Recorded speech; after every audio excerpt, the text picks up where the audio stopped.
everybody, welcome. Doing homework for today's show, I came across an editorial in the Washington Examiner. The headline, "Got a doctor's prescription for that Advil?" Big changes on the way to your flexible spending account, FSAs. New restrictions will make it more difficult for you to use that money you've been setting aside pre-tax for qualified medical and dental expenses. One of them is a doctor's prescription for those over-the-counter things you have been buying with your FSA. Yvette Rhodes is an attorney with Fowler White Boggs. Good name, by the way. Her specialty is healthcare matters. We're not related. And it's perfect here, though, for today's topic. Good to see you. Thanks for being here. Appreciate it. Thank you for having me. I want to get into, we'll get into in a few minutes the big changes that are on the way. But I guess there's a lot of people out there who aren't sure what a flexible spending account is.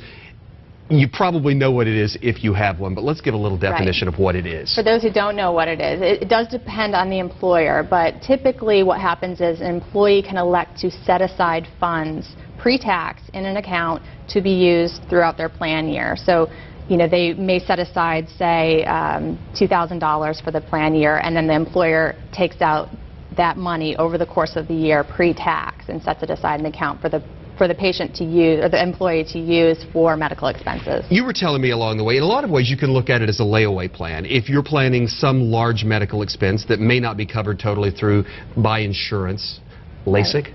Yes. LASIK is a good example. LASIK's a great example.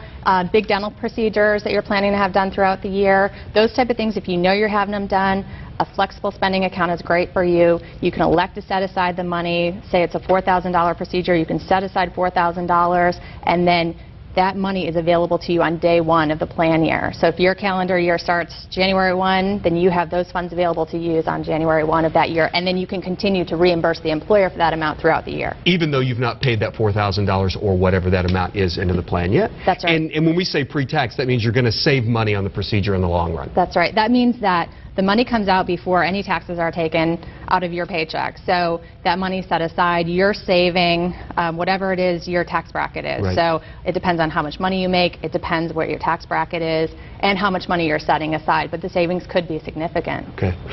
There's something else called a health spending account, that's called an HSA.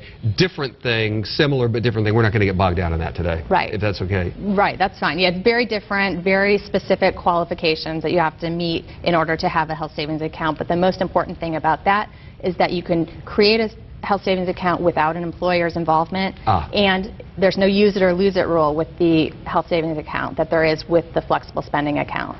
So you can roll it over from year to year, and you can continue to build. On an HSA? On an HSA. An FSA you cannot, and an FSA you need to go through your employer. Right. Those are two important Exactly. rules. All right. The reason this has come up, I guess, in the last week or so, it's November, and employers are getting their information out to their employees. This is probably the time if you're going to change your insurance plan. You have to re-up if you're going to get into the FSA. So there are some big changes on the way next year. And the prescription, to get a prescription from the doctor for over-the-counter, I guess, is the big story, right? That's the big thing right now. Under the healthcare reform law, starting January 1 of 2011, you can no longer use your flexible spending account for over-the-counter medicines. So what your employer should be telling you now is that, you know, next year you can't do the end of the year run out and buy a bunch of medications, Benadryl, Tylenol, Advil, NyQuil, and have all of those covered under your flexible spending account. Unless the doctor writes a prescription. That's right. Unless you can get a prescription from your doctor for it. You said something, and I think it's worth explaining right now, because under the new health care law, this is where this comes from. This is why this big change is happening. Right. That's exactly why it's happening. It's part of the revenue-raising function of the health care law. They're trying to limit the amount of money that people can set aside in these pre-tax accounts. And by doing that, they're able to fund some of the health care reform costs. Okay, so that's where it comes from. That's what's going on. We got from Vicky on Facebook. Let's do this now. I have one now, an FSA, and would like to know why would they want to change this to having a prescription for Tylenol or anything over the counter you can purchase with this money. You have to keep your receipt to show what you bought. So now all of a sudden, why is it a problem? I think we just kind of sort of answered it. It's just it's a change in the law, and it's just basically what's going to happen. All right, I know you're an attorney and you don't necessarily give medical advice, but I mean, it poses a problem, I guess, for a lot of people who have these. How do you just time it out? When I'm going to my doctor, when I have a regular appointment, do I just get him to write me a prescription for Advil?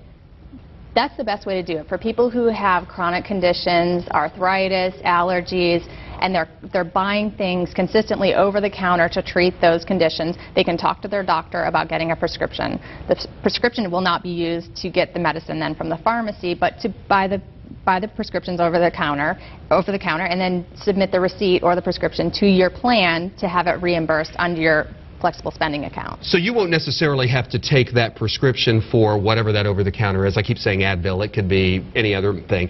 And you don't have to take it to the pharmacist. You just basically have to make the purchase and use that prescription as proof to the FSA. Right.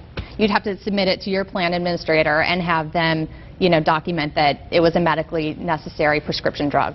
I see right now we need an hour for this show, but we're not going to have it. We're going to take a break. When we come back, we're going to talk about why one would need an FSA to begin with. Stay with us.